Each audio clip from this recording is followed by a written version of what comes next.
कल्याणे निरतं करुणामयं नमामि चिन्मयं देवं सद्गुरुं ब्रह्मविद्वरम्.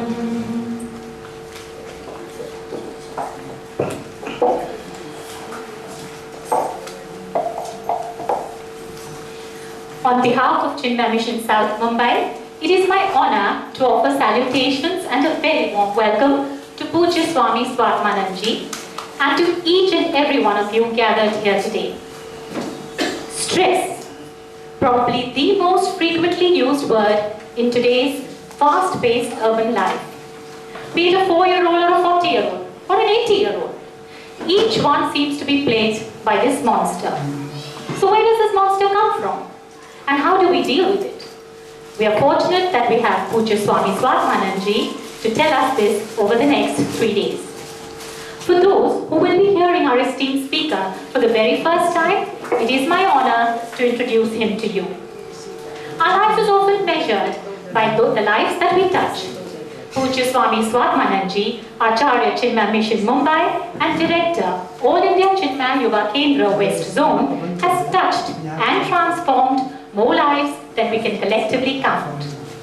Ardent devotee and disciple of Pujya Gurudev Swami Chinmayananda himself, Swamiji has dedicated his life to the service of mankind.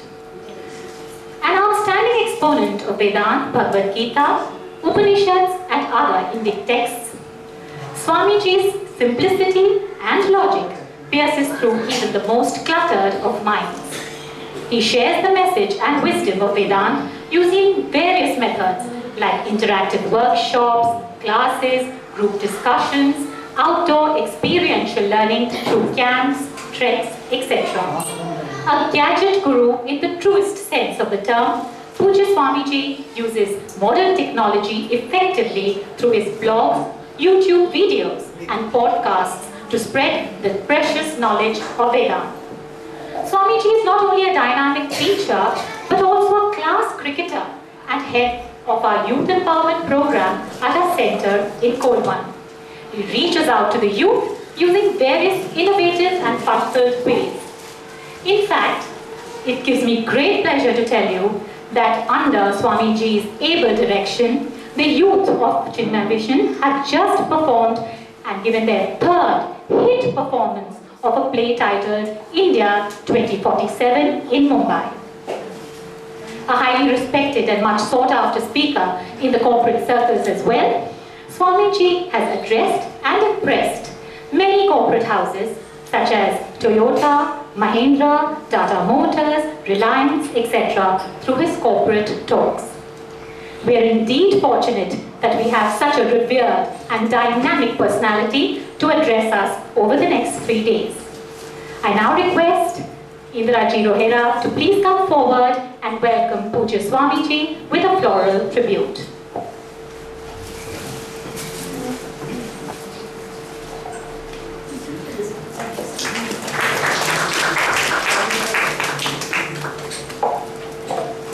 Thank you so much, Indraji.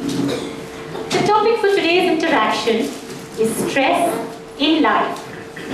Now, without further delay, I request Pujya Swamiji to please take us further on this de-stressing journey. Hari Om and my salutations to one and all present here. I especially thank Indira Amma and the management here in Silver Building for giving us this hall and for this opportunity to interact with all of you on stress.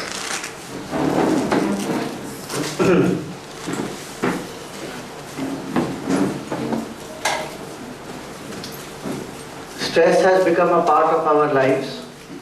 Yes? No? Yes. These whole 3 days are dedicated to interactions on stress management, how to manage stress. So we'll keep it as interactive as possible. So stress has become a part of everyone's life today. Do you believe that we can live a stress-free life, or you believe that no, it cannot happen, we can only minimize stress? We can only minimize? How many of you believe we can live a stress-free life? Okay. So today you will find that there are a lot of different opinions, where sometimes one feels that there is stress and stress cannot be avoided in life at all. The only choice is in what type of stress that we have. Some type of stress is called as good stress. Some type of stress is called as bad stress. So bad stress is called as distress, D-I-S-T-R-E-S-S, which makes us feel low, pressurized, we feel more anxious. It harms and hurts our health. Good stress is that which makes us perform. Okay, exam is coming, I need to study. That also creates anxiety, but there's more action involved in it. So people say it is good stress. So it is called as eustress, E-U-S-T-R-E-S-S. In spirituality, we believe that it is possible to live a stress-free life. It may be challenging, it may be difficult, but it is not impossible. What causes us stress is first we have to understand that. What creates stress to us?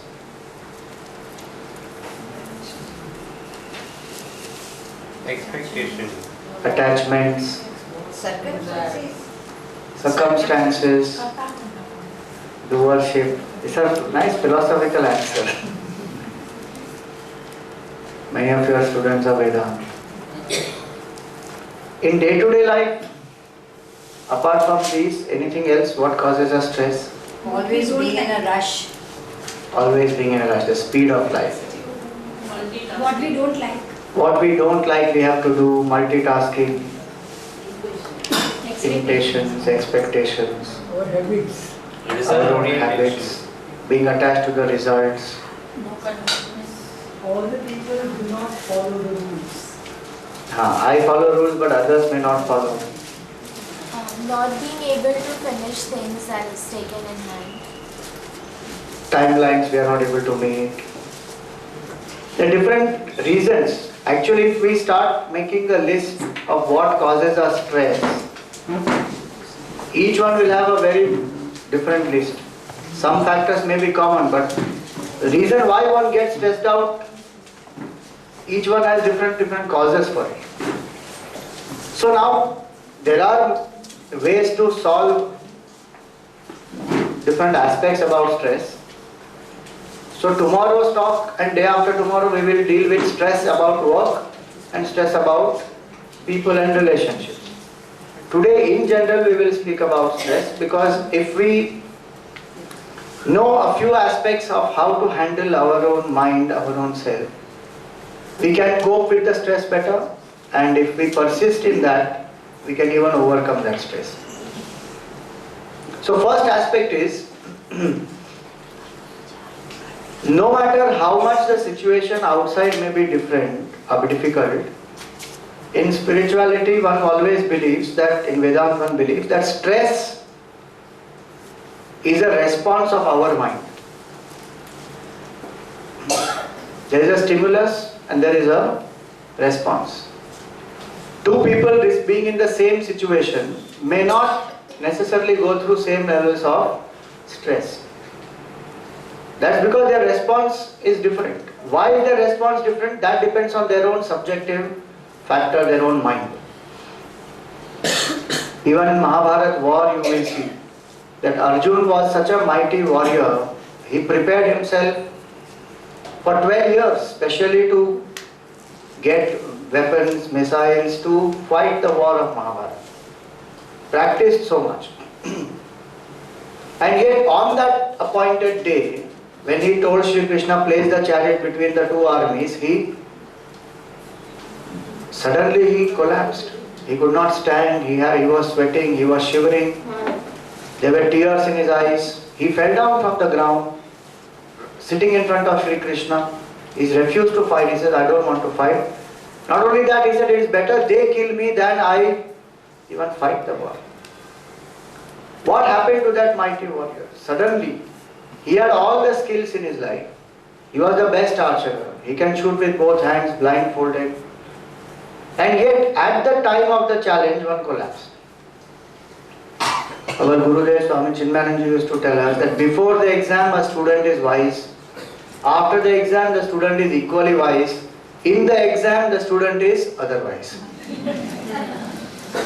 One has prepared so much, and in the exam when one is sitting, a few questions one is struggling, I don't remember the answer, I don't know what is happening. And finally one gives it up saying, okay, time up, gives the question paper, and when one steps out, then the answer strikes. Oh, this was the answer. So we have a formula for stress management. It is called S minus S is equal to S plus S. This is mathematically a wrong formula. But then we create such formulas so that in case anybody is sleeping in the satsang, one wakes up. That's a wrong formula. I said yes, that's the reason why we created it. To wake you up. So stress, how does it, what is the formula for stress management? S minus S means success without stress. That everybody wants to be successful. And yet we find that there is a price that one pays for success in this world. And stress is one of the prices that one pays. So how can I be successful yet I can be stress free? So success without stress is equal to S plus S. What is S plus S? Success already has come. Success without stress, S minus S, is equal to, two factors are needed to be successful and yet be happy, to enjoy that success.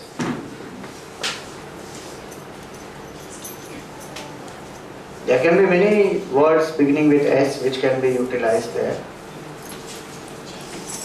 Think. Satsang, okay. Possible. Selflessness, simplicity. The two main aspects, having which everything else will come to us.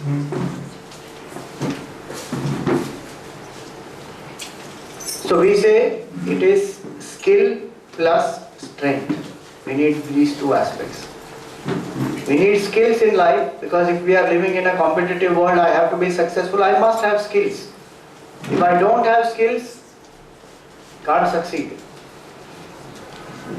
But skill alone is not enough. Today if you see our children, is it not very common that they go to so many classes to develop so many skills? Dancing class, drawing class, handwriting class, swimming class, chess class, tennis class. In between all that, on Friday at 4 o'clock, Swamiji, do you have a Balavihar class? If at 4 o'clock you have a Balavihar class, I will send my child to that Balavihar class. No, but Friday we have it at 5:30. No, that time he has to go for horse riding class. Okay. So skills, one goes to a lot of skills, to develop a lot of skills, to classes and many other avenues, which is required in a competitive world, but is that enough? No period in history we have seen such a situation as we are going through today, where youngsters are getting the diabetes. Why youngsters? Teenagers. CEOs are dying at a young age, 32, 35, they are getting heart attacks and they are collapsing. Medical science has advanced a lot, and yet we find these situations happening around us. Divorce rates are so high, depression rates are so high, suicides. Do you know that Maharashtra is number 2 in India for suicides? Number 1 is Tamil Nadu. How many suicides? It's tremendous. So why is that happening? In spite of so much of technological development, scientific development, many types of development, yet we find that one goes through tremendous amount of stress because one is not equipped to handle the challenges of life subjectively. So skill development is one aspect, but mental strength must be developed. That's why the formula is S minus S. Success without stress is equal to skill plus strength. To develop that strength, yes, satsang is required, selflessness is required, simplicity is required, many things are required. But mental strength, that come what may, what is that mental strength? That come what may, I can face it. That is the first point in de-stressing the mind. The mind gets stressed out when the mind feels, I can't face this. Think about it. If a student feels stressed out, why? Because one suddenly feels, oh no, portion is too much, time is too less, I can't do it. Stress. If a timeline is given and the project is to be finished by that timeline, that is unreasonable timeline, then one feels stressed out, okay, how will I finish in such less time? If there is somebody visiting your home all of a sudden and suddenly you have to have a party at home and you have so less time or not enough manpower, so many things can cause us stress. Even simple things, driver did not come today, finished, stress. Maid servant bumped, stress. Why that stress happened? Because the feeling in the mind is, now how will I do? I can't handle it. So mental strength, the first part is this, that come what may, I can handle this. Whatever it is. If that strength we have, then we can objectively think about it, okay, now this much time, this is the work, how can I go about it? Go ahead. But if I get stressed out, nothing much can be accomplished. So that mental strength, how to develop, that is what we will see. So first point of stress management was success without stress is equal to skill plus strength. Second point is strength means I can face whatever comes. I can. Weak mind will always think like this. Can I do it? Will I be able to do it? Must I do it? One may be thinking, can I survive this satsang 1.5 hours? Must I even survive? Will I be able to survive? Some people made enquiries also.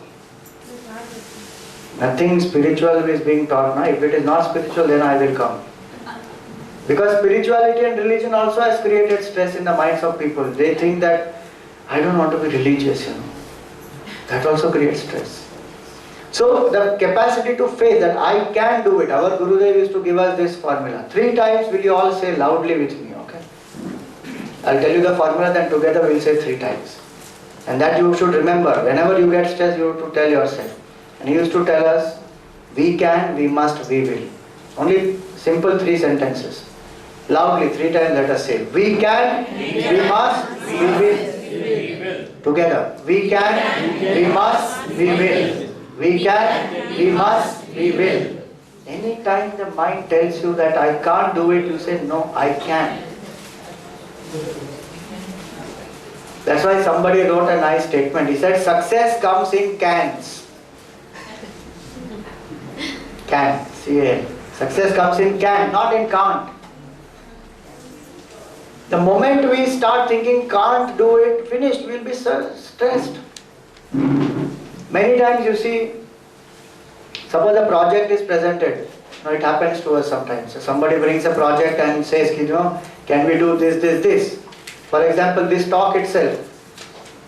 So can we organize this talk, arrangements have to be done, hall has to be booked, all that. So if such a project is there, or if such a program is there, sometimes it happens, in some spiritual places or some organizations or even in companies, some proposal comes, a project comes. So first thing that one should do is to evaluate it and see whether it is possible or not. But many places you will find, the definition of a committee is what? Committee is a group of people who individually cannot do anything and collectively decide that nothing can be done. If that is the definition of a committee which always strikes down, nothing can be done. Then stress only will happen. Continuously say, no, I can't do it, this can't be done, that can't be done. Even in our country today, if we just brood over the situation in the country, that what is happening in this country, things are going from bad to worse, kya hoga is desh ka, pata nahi kya hoga, one will only get stressed out. But if one starts thinking what can be done, and then start doing. How many of you are registered as voters? No, not all, you see. So many are not registered as voters. Please register and go and vote. In our country, we have to choose our leader. High time. Yes, we must. Otherwise we can't complain. We have no right to complain if we are not able to do our duty. So stress comes when I focus on the can't. Fourth point of stress is, if there is something that I can do, I should just do it. Just do it is the tagline of Nike. Just do it. If something can be done, then just do it. If something cannot be done, then just drop it. That's the fourth point of stress. What we do, what can be done, we won't do. What cannot be done, brood over it. Then we get stressed. So these are four aspects we have seen till now. Success without stress is equal to skill plus strength. Strength is equal to I can do it. And the formula for that is we can, we must, we will. Fourth one, what I can do, I should just do. What I cannot do, I should not worry about, just drop it. Fifth, I will give you an acronym for stress. It is called SIMPLE, S-I-M-P-L-E. Simple is a formula for stress. Somebody said about simplicity, right? So, stress can be managed at these 6 levels, sorry. In these 6 levels, if we manage stress, we will be able to deal with it maturely. So I will come from bottom to top in SIMPLE. E stands for external environment. L stands for lifestyle. P stands for the physical strength, SIMP. M stands for the mental courage. I stands for intellectual clarity. And S stands for spiritual depth. 6 aspects. E for external environment. L for lifestyle. P for physical. M, mental courage. I, intellectual clarity. S, spiritual depth. Right. So external. It is typically true that a lot of stress appears to be coming from outside. Mumbai, one of the biggest causes of stress is roads and traffic. Big stress. I was not sure whether I will reach here on time. There was some prayer meeting to be attended at Sophia College. I left the home from Worli at 5:15 and Sophia College I reached only by 6:15, 1 hour. On the way I thought, I don't know whether I will reach on time, should I turn back and go? You can't even turn. Said Ravi, hurry ichha, jo hoga. Why should I be stressed? I am going to give a talk on stress management. At the maximum, audience may be stressed a bit, but then we will play some bhajan or something. So one has to accept the situation, what it is now, what to do. So traffic can cause a problem, government can cause a problem, my mother-in-law is not treating me properly, that can be a cause of my stress, my boss is not giving me promotion. Externally, there are a lot of situations which can cause stress. And we in India have one special excuse that nobody else has in the world, which can cause us stress. And that is not blame. Blame everybody does. That one excuse is special that Indians have, and that is planets. Shani is in the wrong house, finished. 7 years I will go through stress. Yeah, blaming only, agreed. But blaming people do for many factors. But this factor of planets and their position, Rahu Kalam, South India you go finished. Rahu Kalam, you can't go out of the house. So a lot of these reasons cause us stress. Externally there are factors.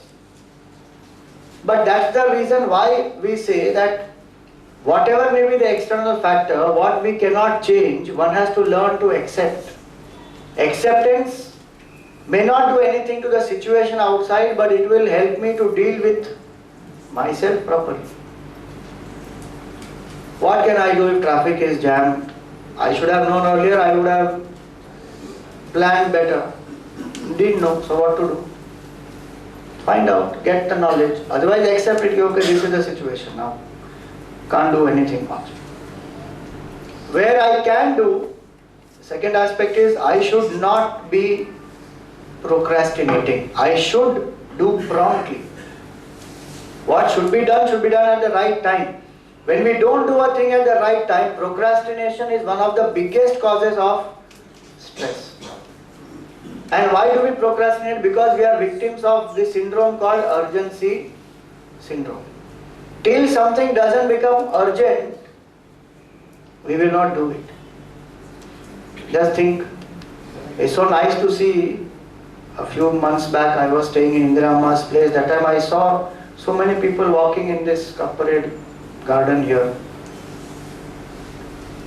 Today there is more awareness about health, so people are going to walks and gym and all these. Otherwise, earlier, till one doesn't come to the point where one has got diabetes and health is collapsing, one doesn't do that regular exercise. Till the exams don't come onto the head, the student does not study. So we keep procrastinating. Procrastination is a very, very big cause of stress. What can be done now? Should be done now. That's why that Kabir Das ji, what he said, no, kaal kare so, aaj kare so, ab. Now. So now is the time for prompt action. The word for prompt action is now. The word for procrastination is no. Say no to procrastination. Say, I will not delay. What should be done now should be done now. Regularly. How much we procrastinate our meditation also. First thing that goes out if I wake up late is what?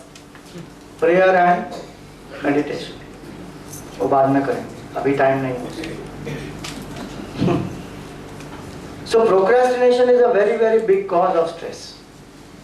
And because of procrastination, a situation which is external becomes stress which is internal. There's a very nice quotation which says, if you don't face a cub, when it is a cub, you will have to face a lion. Just think. When that situation is what it is, if I don't face the situation as a situation and I postpone, then that procrastination will make that situation into a challenge, from challenge into a problem, from problem into a crisis. And that crisis creates stress. It can create failure. So systematically, how an external situation becomes the cause of internal stress merely by procrastinating. And I'll tell you simple example, simple small tip of procrastination, overcoming procrastination. And a very nice simple tip. If you wake up and get up at the same time, there will be no procrastination in life. It's a very simple tip. Those people who wake up and get up at the same time, you will see in their life procrastination will be very minimum. Procrastination starts from there. You wake up, see around, listen to the birds, feel very cool and cozy, put the blanket again, go back to sleep. Put the alarm, put the snooze button, then again get up, again 2-3 times, put it back. So procrastination, promptness. In 12th chapter Gita, Bhagavan says, Daksha, a spiritual seeker is a efficient person, very efficient. Spiritual seeker is not some dull fellow somehow doing something, no. Very efficient. Daksha, alert. No procrastination, that is tamoguna. So tamas causes a lot of stress. So externally, how we can make our mind balanced by focusing on the work to be done now instead of postponing.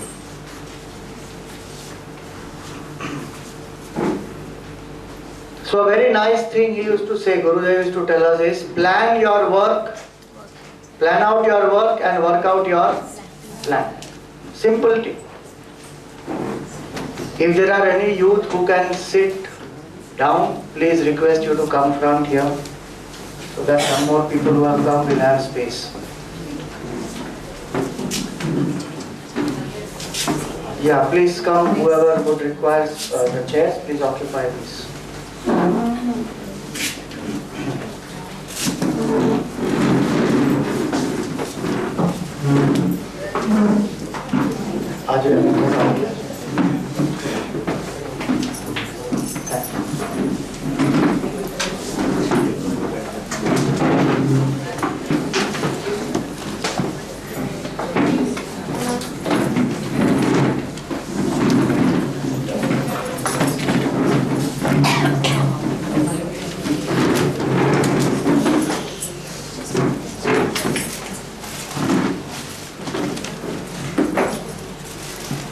So we were dealing with the fifth point, E. Sixth point, E.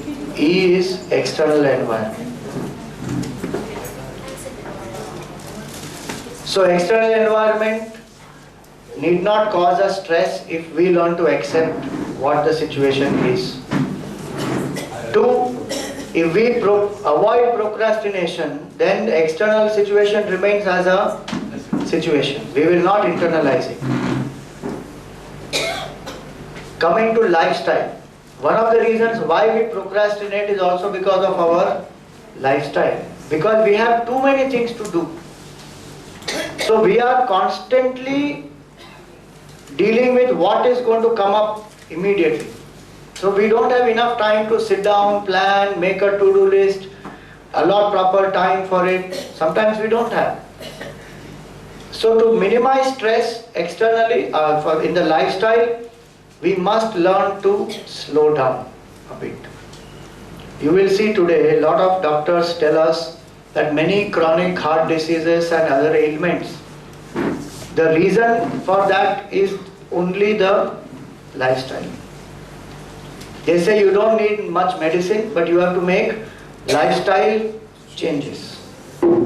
Changes in the type of food we eat, changes in the way in which we are working out, our exercise, our sleeping.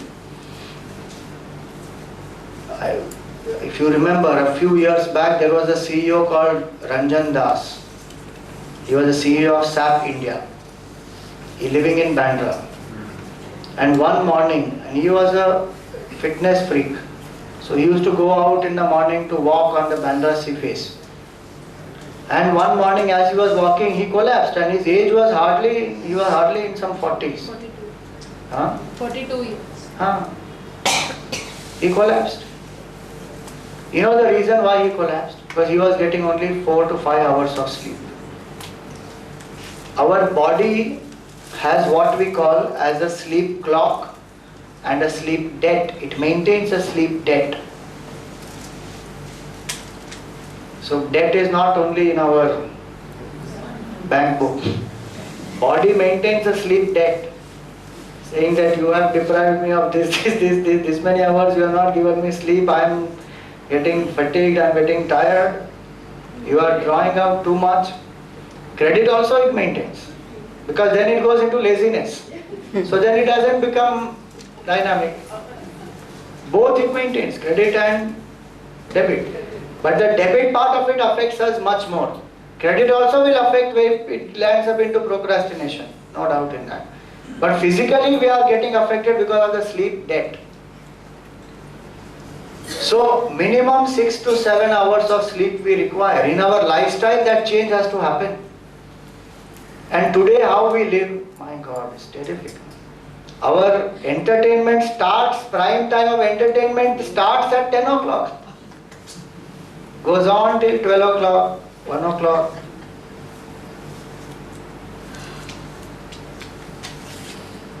Many times when we have youth camp, our schedule starts at 6 o'clock. And so sometimes the youth also are very happy to see sunrise, because otherwise they don't see sunrise. They are browsing, chatting, WhatsApp, that continues till the night.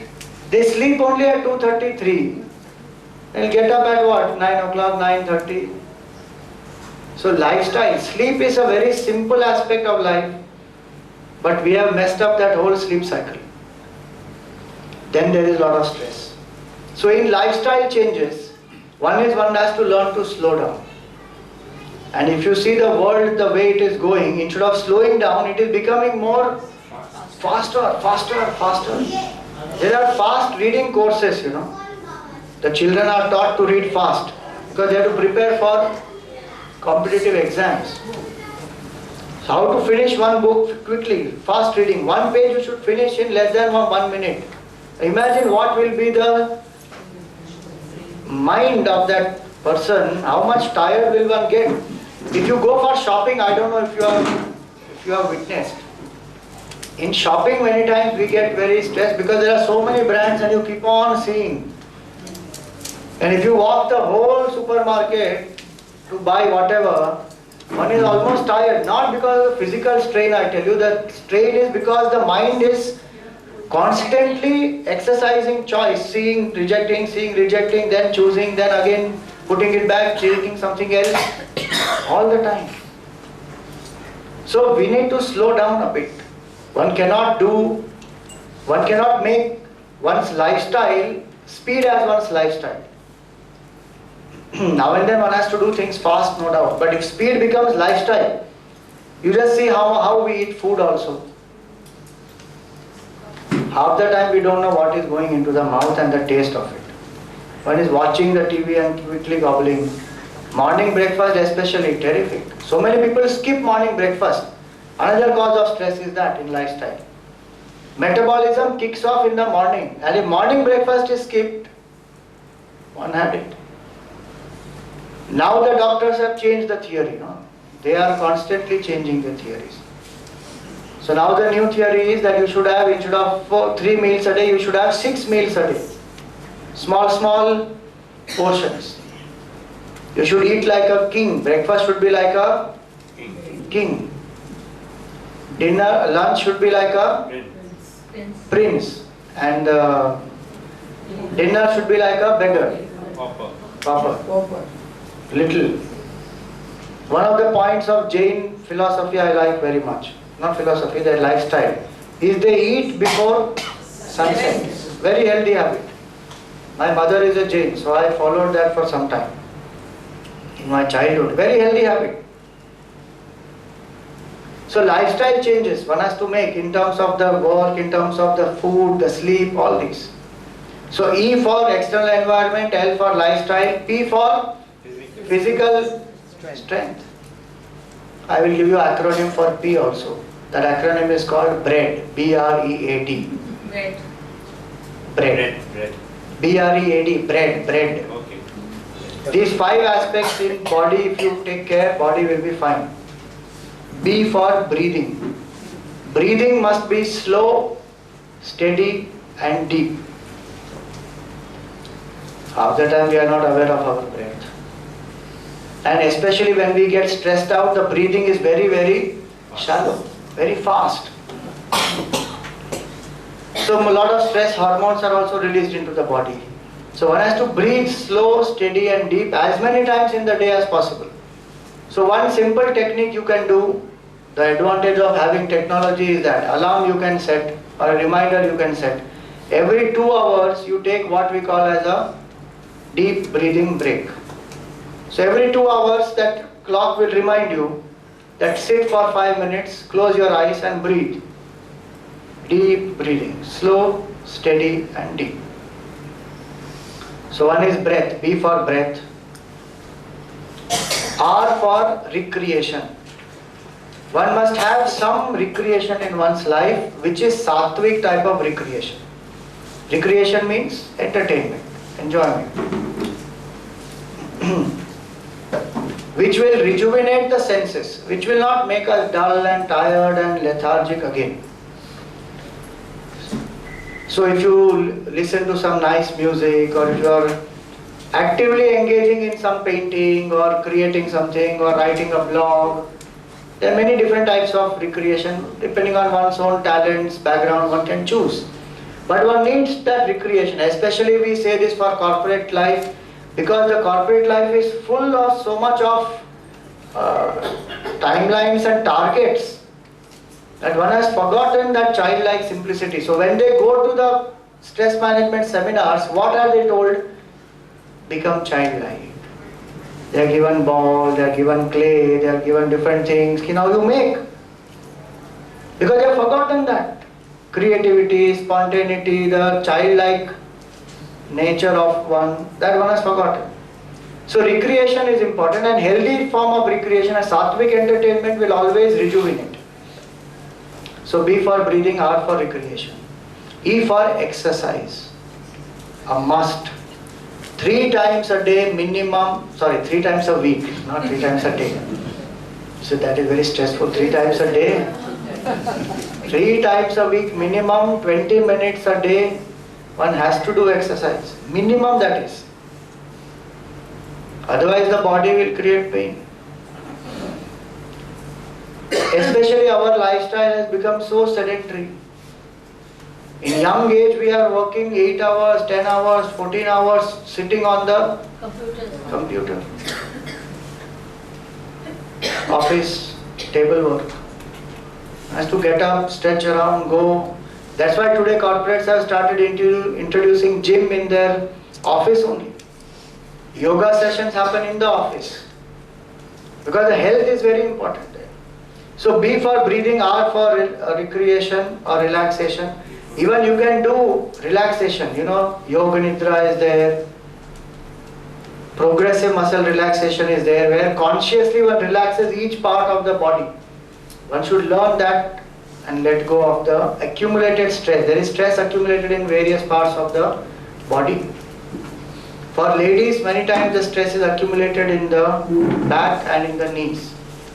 For the men, many times it is here, because those especially working in the corporate world, here the stress gets accumulated. Emotional stress gets accumulated in different places for different people. Depends on what emotion they are going through. So how does that stress, when stress accumulates in the body, the muscle becomes stiff.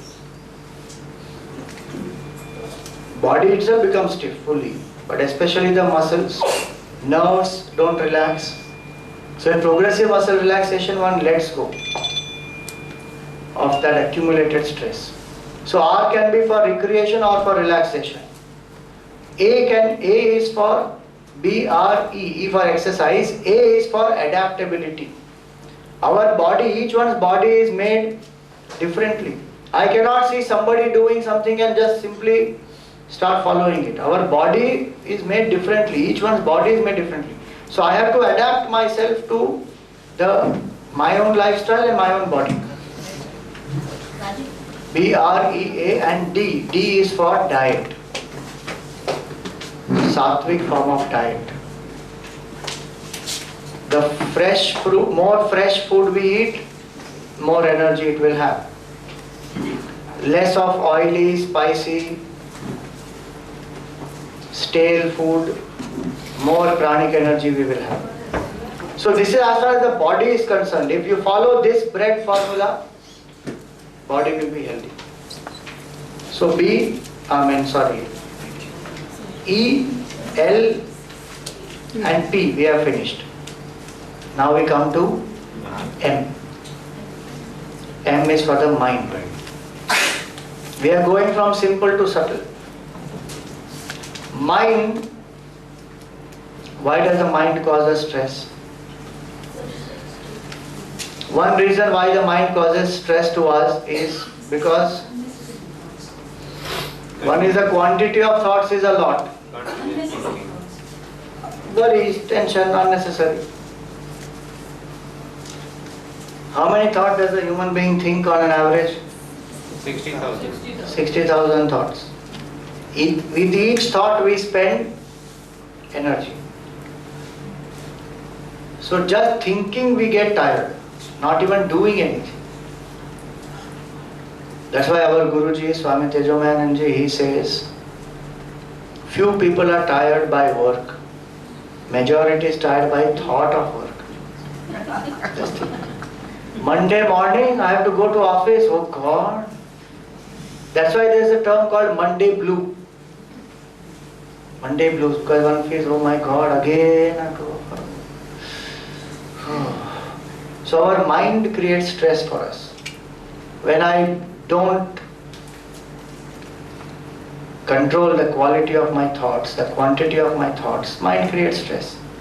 So 60,000 thoughts, if they come into our mind will obviously be tired, exhausted. And this is just the average 60,000. Some people go, they are experts in creating records. So 2 lakh, 2,50,000, it keeps going, mind becomes tensed. So the lesser the number of thoughts, the greater is the peace of mind. We are not saying stop all flow of thoughts, one cannot live like that. But why is it that the quantity of thoughts is so much? One of the main reasons why the quantity of thoughts is so much is because sometimes we take things too personally. I will come to it when we speak about spiritual aspect, but otherwise we take it very personally and then we brood. If somebody did not smile at me, I take it personally. I smile all the time. Look at that man, not even smiling. I think he's doing it wantedly. Because in that meeting I did not approve his suggestion. No, I think that is why he's taking it up now. Simply one thinks, mind's projection and reaction. That person may not even be thinking any of that, but the mind imagines. So we take it. Why? Because I was not given enough respect or love or whatever it is. So one is that one takes it very, very personally. Second also is because we have not trained our mind to think less. Who trains us in reducing the flow of thoughts? Anybody gives us a training? Nobody gives. Nobody teaches us how to live without conflict, how to live selflessly, or how to live with pure mind.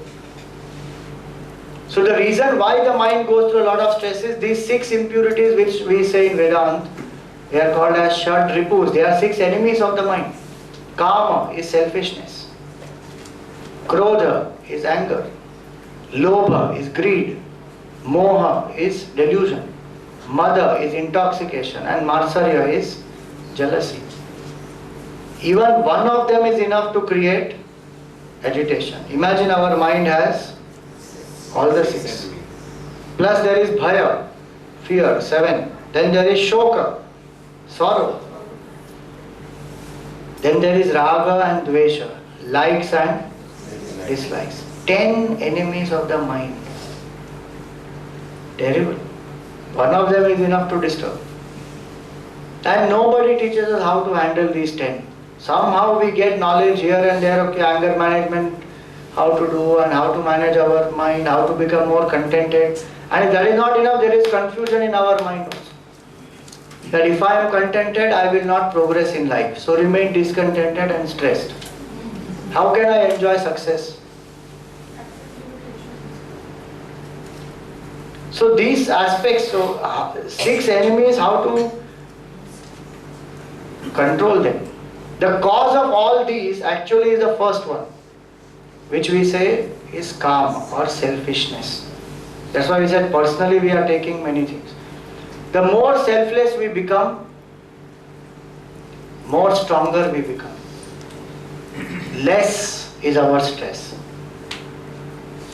Our Gurudev Swami Chinmayanand Ji, in the last 5-7 years of his life, his heart was working only 16%.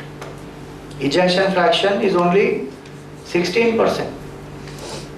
Which means what, any time the heart can stop beating. You don't have to, he doesn't even have to get a heart attack. The heart can just stop beating because 16% is hardly anything. Below 30% if ejection fraction comes, that person is at a risk. But the way he used to work, no stress, no worry. Our whole organization depends on volunteers, on donations. We don't know from where the funds will come, we don't know from where the volunteers will come many times. But on the basis of that faith, because total selflessness, there is nothing to gain. It is not that he has to prove to anybody that Chinmaya Mission is the best and we have this many people and this many number of audience, nothing. Selflessly one is serving the society. No stress. Many times we have seen him like that. There will be a meeting for a project and there will be a few crore rupees which are required. And before that committee meeting, Gurudev would be watching, he used to love tennis. So he used to watch Ivan Lendl playing tennis. He used to enjoy watching tennis. And straight from that tennis match he will come into the meeting. No tension, oh God, now what will happen, from where the funds will come, who will raise, nothing. Once on the airport when he was coming, the air hostess, as you go out from the airport, they have a way to greet. So the air hostess said, "Have a nice day, sir." So Gurudev looked and stopped and he said, "How?"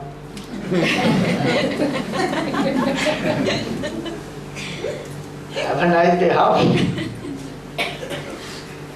No stress, no tension, nothing.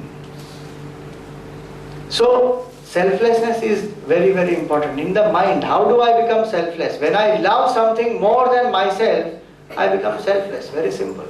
To be selfless is not so difficult. A mother who loves the child when the child is small, but the mother loves the child selflessly. Expectations are not polluting the mind at that time. Selflessly one loves. Where the thought is how I can give more, selfless love will happen. More about it I will talk in my tomorrow's talk, not tomorrow, day after tomorrow, when we talk about relationships. So stress comes, the higher the selfishness, greater will be our stress. Lower the selfishness, lower will be the stress. So mentally that is a very important aspect. How do I expand my mind to love selflessly? I will elaborate this in the next session when we come day after tomorrow. I for intellectual clarity. That intellectually, one of the reasons why there is a lot of stress in today's world is because the choices are too many. The moment the choices are too many, indecision is a big cause of stress. Just think about it. Right? Even to come here, some of you may have gone through that stress. You may have had a choice. मैं jogging के लिए जाऊँ, या movie के लिए जाऊँ, या stress management में आऊँ, या कोई relative के वहाँ पे जाऊँ. So many choices you may have had. Not being able to decide, one gets stressed out. You just think today how many choices, career choices, so many are available. If you want to buy bread, that is enough to give you stress. Which type of bread to buy? In India, so we have limited variety. Somebody told me in USA, if you go, you will be confused only. There are some 50 types of bread will be available. Vegan and non-vegan and this and that and this combination, that combination, with egg, without egg, 100 types of bread available. Now which one to take? One doesn't know. I am giving you very simple examples, but indecision creates a lot of stress. So clarity is the choice. Clarity is the solution. That what should I do? Should I say this? Should I not say this? Somebody insulted me and went. Now what do I do? Should I say or not? If I say, will I be rude? If I don't say, am I suppressing? Mind goes between that. So what to choose? The clarity of thinking gives us one becomes stress free. The moment I am confused or I have a lot of choices and I am not able to decide, that indecision will invariably cause stress. Also intellectually what causes us stress is there is no intellectual stimulation. You think about it. What is our, like we eat food for the body to nurture and nourish the body. What is the food for intellect? To grow, to think, to increase its capacities of discrimination, decision making. What do we do? Nothing. So intellect becomes grosser and grosser. But if it studies, so if one studies some self-help books, some psychological literature, some spiritual literature, thinking will become deeper. One will get a wider perspective of life, a macro picture of life, rather than limiting oneself to a micro picture. So intellectually, when one is inspired, one has that strength to face the day throughout. That's why lot of people today, they keep forwarding some nice quotes, some messages which come on phone or on SMS or Facebook. Because when we read, then one gets intellectually inspired. Yes, this is it, I can apply in my life, I can think. So we need something to stimulate our intellect. If intellect becomes dull, the glory of a human being is the intellect, the buddhi. And what am I doing to stimulate my buddhi? Hardly anything. In fact, many times we become pessimistic.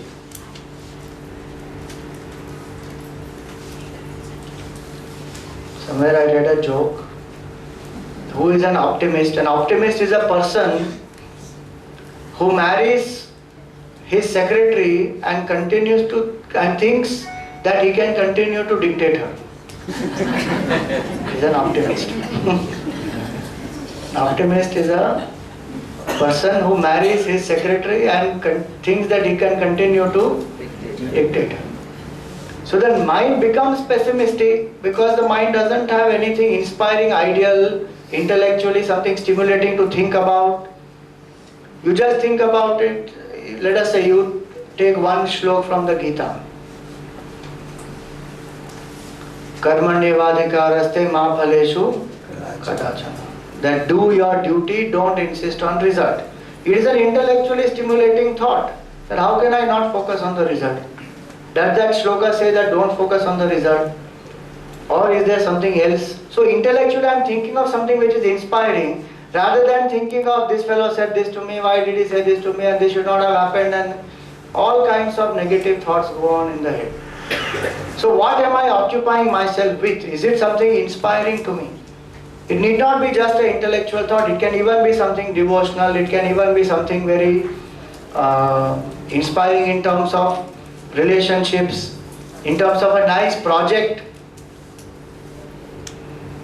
If I am involved in a cause of education or poverty or any such selfless cause where I can go and contribute and give my time, effort, seva, then I am engaging myself constructively, I am expanding myself intellectually also. So intellectual stimulation is a very, very important aspect. In today's world, information overload is there, but inspirational guidance is not enough, and that's why one gets swayed very easily. So intellectually one must be able to direct one's energies, and that's why we say that 15 minutes or 20 minutes of study will help. So if I am reading, let us say, any book you can read, so many nice books have come. A lot of these, which even the novels and some popular philosophical books are also there, Alchemist and all that, so many are there. Which was that? Shiva Trilogy. Lots of these books are there, which one can read, and there is some nice philosophy conveyed through some stories and all that. So it need not be only some scripture. Scripture was there available earlier, today also is available. If you feel comfortable, read. Upanishads, the most intellectually stimulating literature available. Try reading Upanishads. And there is something to munch constantly. Mind remains inspired. Otherwise, the difficulty with us is, when there is nothing inspiring to look up to, we get stuck in petty things. And that pettiness only creates the stress. Petty little thing. Why should we even be bothered? If our mind is so occupied with some such nice things, we won't bother. That's where satsang comes, swadhyaya comes, and studies. Intellectually one must stimulate oneself. And if you stimulate in the beginning of the day, that is the best. That's why in our culture, in the beginning of the day, one chants Gayatri Mantra for 11 times. Why does one chant Gayatri Mantra? Because it says that may my intellect be illumined. May all our intellects be illumined. Dhiyo yona prachodaya. May our intellects be illumined, because if the intellect is inspired, the decision will be objective, and as per my decisions will be my life. I am master of my own life if I choose clearly, properly. So something to intellectually inspire me, which gives direction to my thinking, which makes me think subtle. And also intellectually it is important to have a goal in life. How many of you here have a goal in life? Just think. See, not even 20% has goal in life. Absence of a goal in life creates stress. We won't know it, but it will create. Why? Because there is no, the moment goal is there, energy gets harnessed. Goal is not there, energy is dissipated. Like water, water has a lot of power in it. When it is flowing, it will all go for a waste. But the moment the dam is built, all that energy gets harnessed. Sunlight has so much of energy. But only when that convex lens is brought, that energy is harnessed properly, then the paper below it gets burned, because the whole energy of sunlight is directed. Today that's why you have that solar heater and so many things, solar panels which are available, because they tap the energy of the sun. So a goal is very important in our life. I always say intellectual clarity involves these four aspects. One is role clarity, that what is my role in life. When I don't have role clarity, again I am stressed out or not. Why was Arjun so stressed out? Because he got confused because of his role. He did not know what to do now. He was a Kshatriya there to protect Dharma, but he forgot that. Now what did he start thinking? I am the grandson of my grandfather. I am the student of my teacher. I am the brother of this person. I am the in-law of this person. Now continuously he is thinking of it as a personal relationship. Now he got confused. Now, why should I kill my grandfather? Why should I kill my teacher? So role clarity, when we don't have, that creates. Again about role clarity in relationship management, that time in the third day we will speak about that. So first clarity is role clarity. Second clarity is goal clarity. That what is a goal that I am seeking? If there is a goal, my energy is focused, otherwise I am lost. Third is soul clarity. Who am I? If I think I am this individual, I am attached to this individuality, that creates stress. But if I know that this is only a role I am playing, reality is something else, then again no stress. So role clarity, goal clarity, soul clarity, and fourth most important is moral clarity. That what is right and what is wrong. How many believe that there is nothing called right and wrong? Anyone? There is nothing called right and wrong. It is all relative.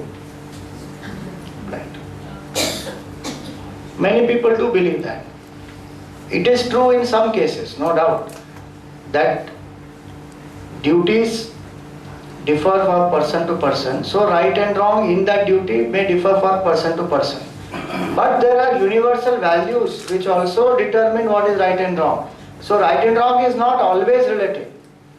Sometimes it is relative, but many times it is not relative. One has to know. Like, can we say that, I can afford to be dishonest because it's my subjective circumstances are different. You be honest.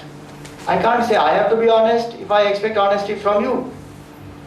Whether I am a doctor, engineer, or a professor, or a homemaker, or a student, or a youth, whoever I may be, I have to be honest.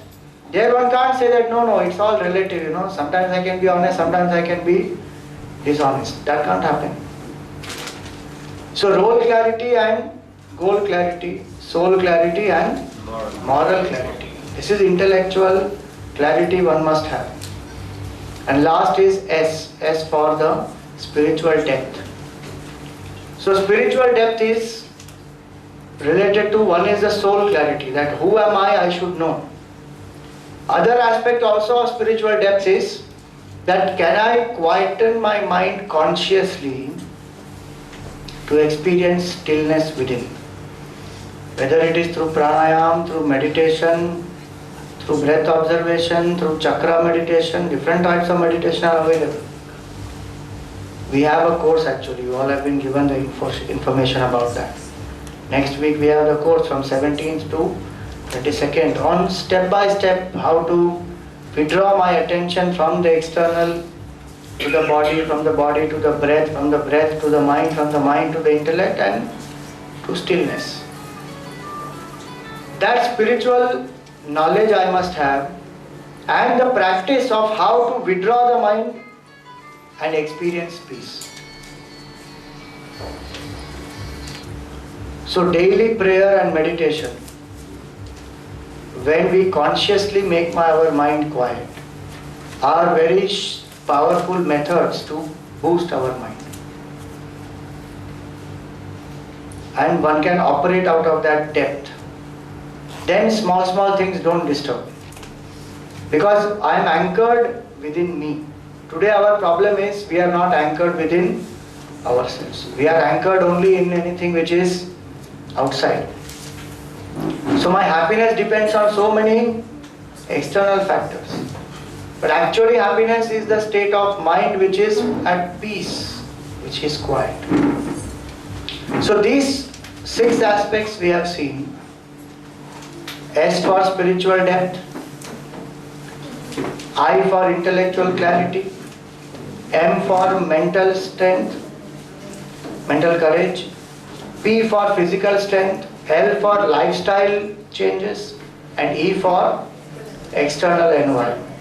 In these 6 levels, if we are able to manage our mind well, then we can manage stress very well, and continuously when we live in this holistic way, we can become stress-free. So how to apply this now? A simple formula I will give you is T20. What is T20?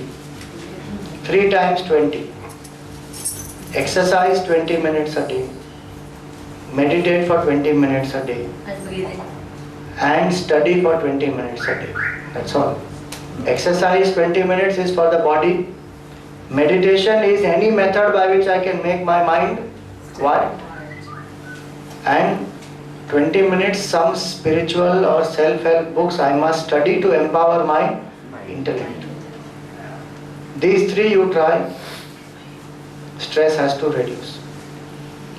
So for today we will stop here. If you have any questions, you are welcome.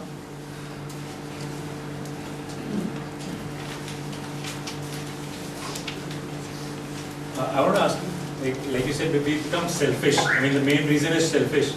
So, do you feel that why does a person become selfish?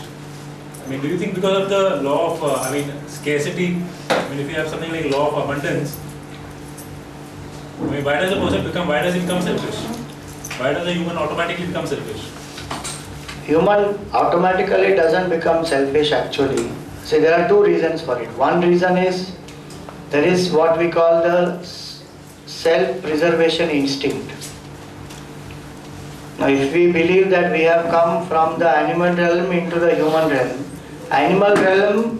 the self-preservation instinct is very strong because there the law of the jungle is survival of the fittest. So I have to protect myself against all odds. So when one comes to the human realm also one is going to be like that. But that is common for everybody. Yet we see some people are able to rise above that. So the reason why one becomes selfish is that one doesn't find that love within oneself, that happiness within oneself. And second reason is one doesn't know any other way to live. So the knowledge is not there. that if I follow selflessness, I can still be happy. That I have not been taught. My conditioning from childhood is like this. This is a big bad world. You have to be selfish here to be successful. Full stop. You have to think about yourself. You have to make a mark. You have to do this. You have to do that. So it's not a question of only abundance. I agree that abundance may create that opportunity for somebody to become more selfless, but it is more of the internal phenomenon. Are we not seeing people who have enough and more, where 7 generations of theirs can do without, can live happily without doing anything? But do you think there is selflessness there? Not necessary. And we still see people who are sometimes very, very poor but so selfless. Some of the saints are born in such humble backgrounds. So yes, it appears that there is a cause and it is possible also, but main cause of selfishness is only lack of knowledge and then conditioning around us, where we are made to believe that selfishness is necessary to survive, selfishness is necessary to be happy. Our conditioning has to change. That I can be selfless and that is the way for happiness.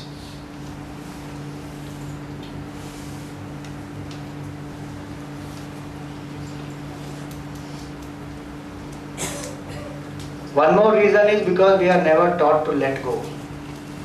We are taught to acquire. In our education, entire upbringing, is it based on letting go or is it based on acquisition? Acquire more and more and more. Whereas the spiritual culture says, renounce and rejoice. Renounce what? Not home, family, work. Renounce selfishness. That is Maya. That is the cause of bondage and suffering, is selfishness.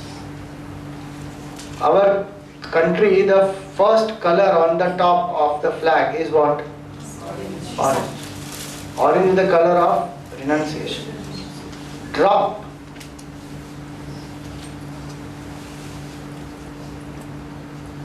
Even physically, if you see, if you do rappelling, you have to bend backwards and leave the rope and rappel down the mountain. Very tough. Because we are not taught to let go, so we feel कि छोड़ देंगे तो गिर जाएंगे, पकड़ो. So letting go we are not taught. Whereas that is the fact of life. If we know how to drop, we have brought out there's a book for the youth called Drop. There's a book and then there is a workbook also with that. Exercise book also is there with that. What should we learn to drop? These 4 aspects. Drop dependency, drop regret, drop obsession and drop pessimism. Just think, if we learn to drop these 4, how happy our life will be. Just drop it. Every culture has some or the other way to learn and drop. Christianity has confession. You come, confess and let go of that. Drop it. In our culture we have Ganga Ji. Go to the Ganga Ji, take a dip, drop and come back fresh, not to do again the same things. Then it is useless. It can't be that I do all types of papa, go to Ganga Ji once, उनको मैला करके आ गए, वापस 5 साल के बाद जाएंगे, वापस उनको मैला करके आएंगे. ऐसे थोड़ी होता है. It is to let go of the faulty ways of living. So drop these. Swami ji, मेरे को मालूम है कि जो काम क्रोध लोभ मोह सब गलत चीज है. I know this all this thing. I know कि मेरे को क्रोध नहीं करना चाहिए. और काफी कोशिश भी करते हैं, लेकिन फिर भी कभी न कभी आ ही जाता है. सवाल है कि everybody knows, right from the childhood we have been taught कि काम क्रोध लोभ मोह की बात है, मुझे छूटता नहीं है. क्यों छूटता नहीं है? बस वही तो मुश्किल है. प्रॉब्लम ये है कि हम जिसको पकड़ के बैठे हैं तो हमको उसे छोड़ना है ना, वो थोड़ी हमको छोड़ेगा. अगर मैं इस माइक को पकड़ के बैठा हूँ फिर बोलूंगा कि अरे ये माइक छूटता नहीं है, तो छोड़ेगा कौन किसको? मैं माइक को छोड़ूंगा या माइक मुझे छोड़ेगा? I have to let go. क्रोध क्यों होता है? आसक्ति की वजह से क्रोध होता है कि नहीं होता है? Because I am attached, I get angry. If I am not attached, I don't get angry. हम क्या करते हैं कि we only try to find some relief method कि 1 से 10 गिनो, ठंडा पानी पियो, या एक बॉक्सिंग बैग लगा के मुक्का मारते रहो उसको. Those are relief methods. The cause for that, all of them, क्रोध, लोभ, मोह, मद, मात्सर्य, is काम, selfishness and attachment, आसक्ति. एक महात्मा ने कहा जो आसक्ति है वो जा भी सकती है.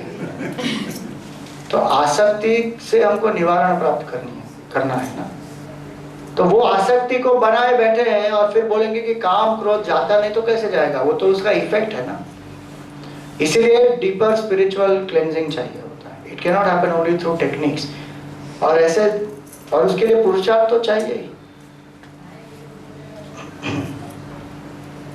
एक मिनट यहाँ पर. हाँ, मेरा एक रिलेटिव अहमदाबाद में रहता है, वो रामचंद्र मिशन का फॉलोअर. आप ऐसे 1,000 आदमी की मीटिंग में वो स्पीच बहुत पढ़ता है, योगा भी करता है. All of the sudden he is gone in the deep depression. उसको हॉस्पिटल में एडमिट करने के 2 बरस 3 बरस हो गया, अभी in the deep depression. Meditation करता तो उसका कारण तो उनको ही पता होगा ना कि what is the main cause. Because see, even if somebody is, no doubt, see, कोई पढ़ता भी है, पुरुषार्थ कर रहा है, ध्यान कर रहा है, लेकिन अगर मन कहीं पे अटक गया है या किसी चीज को एक्सेप्ट नहीं कर पा रहा है, तो फिर वो डिप्रेशन में जा सकता है. कोई भी जा सकता है. आप ये सोचिए कि अगर वो स्पिरिचुअलिटी में नहीं होता तो कितने साल पहले पहुंच गया होता उधर. Because he was in spirituality, that would have got delayed. इसीलिए सिर्फ पढ़ने से या ध्यान करने से कुछ नहीं होता. जितना हम ज्यादा अनासक्त होंगे, जितना हम ज्यादा एक्सेप्टिंग होंगे, उतना ही ज्यादा हम समत्व में रहेंगे. I am not saying this is the cause, I am just saying a principle. उनका कारण कोई और भी हो सकता है, तो वो तो उनको ही पता होगा. आई am just vaguely, I mean in general I am just saying कि ऐसा हो सकता है, किसी को भी हो सकता है. मेडिटेशन बंद कर दो, कंप्लीट बंद कर. हाँ, क्योंकि person who is like that should not meditate. Spiritually पढ़ना बंद कर दिया, बंद कर दो. कंफ्यूजन हुआ होगा उनको, पॉसिबल है. हाँ जी, आप कुछ पूछ रहे थे. You said that a day is a very happy day, but sometimes the day is happy, but in between it becomes unhappy. Why is that like that? No, the day can be happy It's if a you full day is not decide. very happy, and it becomes unhappy in between. What is the cause of it? That's the nature, na? The law of the world is like this, that it will go through pairs of opposites. If there is day, there will be night. If there is heat, there will be cold. And sometimes there is happiness, sometimes there is unhappiness.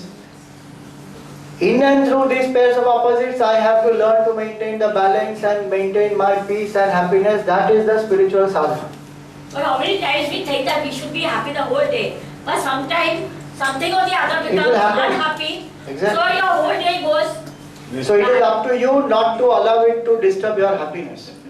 That's why we said the last point, E, external is that only. Environment may give us a lot of causes to become unhappy. I mean, Jesus was crucified on the cross and he did not say that, why this is happening to me. He was not miserable. He said, forgive them, Lord, they know not what I they do. forgive them. One person said, one person prayed to the Lord for all the people who are getting married. He said, Bhagavan, forgive them, they know not what they do. Okay, last question. So, I want to ask about anger. When you said that you will let go of anger, which is agreeable, but anger can be caused for various reasons, correct? But suppose the opposite person who has said something, has abused you. Okay, I'm talking of that kind of person. Literally abused you. Then how do you let go of anger?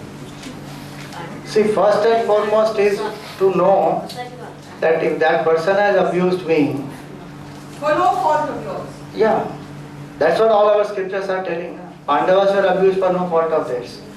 Ram Bhagwan was sent away to forest for no fault of his.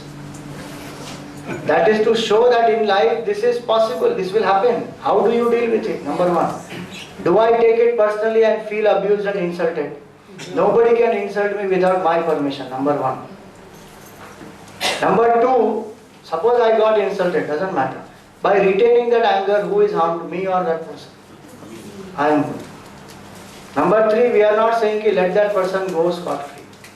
But if I control my anger, I will know how to respond to that person more objectively without disturbing myself. Because when I get angry, I am making that person successful. Because that person wanted to disturb me and he disturbed me. Finished. So how to handle that situation? Forgive from inside, fight outside. If that is your duty, that's what the Gita taught us. Arjun wanted to run away. Bhagavan said nothing doing. You have to fight because that is your dharma. But don't fight with a personal vengeance because then you will boil inside. You let go from inside. This is not a war for personal property. This is a war to protect dharma. And as my duty, I have to fight with this person because active resistance to evil is the culture of our land. One doesn't sit down quietly and passively keep on getting exploited. That is not what one says by saying the control anger. What one means by saying control the anger is that my mind should not get disturbed. Then only I can respond properly to that person. Even if I have to be firm, even I have to give it back, I can give it back without getting myself disturbed. Like, don't we see that children sometimes when they are being mischievous or something, mother does a show of anger. She is not angry from inside. But she will do a show of anger just to discipline the child. That is possible when I control my anger. And I can still discipline that person outside or fight with that person or do whatever is appropriate to be done there. Controlling anger does not make me weak. Please remember, it makes me strong. Because it's very easy to lose control. Very easy. But to remain in control and do yet what needs to be done, that is the strength. And then I am free. Otherwise, the incident is one, maybe a few moments, but the impression and the anger lingers on for days and sometimes for years. Why should that happen? I need to sort it then and there. If not then and there, as soon as I can, one must sort it. We will take it today. Right now the time is up, so you can ask me later. We will just conclude with a prayer. Okay. You want to make announcements? Please make. Just 2 minutes, we will make some announcements and then we conclude. Tomorrow's topic will be stress at work. No, Oh, tomorrow is relationships. Okay. So stress in relationships is tomorrow, right? Thank you, Pujya Swamiji, for a truly inspiring talk. As we've seen, meditation is definitely a very powerful stress buster. To explore meditation comprehensively with Pujya Swami Swatmananda, you could register for the Meditation and Life talk and guided meditation to be held by Swamiji on the 17th to the 22nd of February at Prempuri Ashram, Babulnath. Registrations and inquiry details will be available at our inquiry counter. Pujya Swamiji will also be conducting a Gita in Practice session, a vision of the Gita in power capsules to be held at Chinmay Nursery, Kemp's Corner, beginning February the 18th. For further details and to register, please do contact our inquiry counter. Before we end for the day, I'd like to request you all to kindly fill out the spare a moment slips that were on your chairs and drop them in the orange box at the entrance or hand them over at the inquiry desk. These will go a long way in keeping us posted and keeping you posted of our ongoing activities. Thank you so much. We thank you all for your presence here today and look forward to welcoming you again tomorrow to hear Pujya Swamiji expound, as he said, on the topic stress in relationships. Hari Om. Om Asatoma Satgamaya Tamasoma Jyotirgamaya Mrityorma Amritam Gamaya Om Purnamada Purnamidam Purnamudachyate Purnasya Purnamadaya Purnameva Vashishyate. Om Shanti Shanti Shanti. Hari Om Shri Gurubhyo Namaha. Hari Om.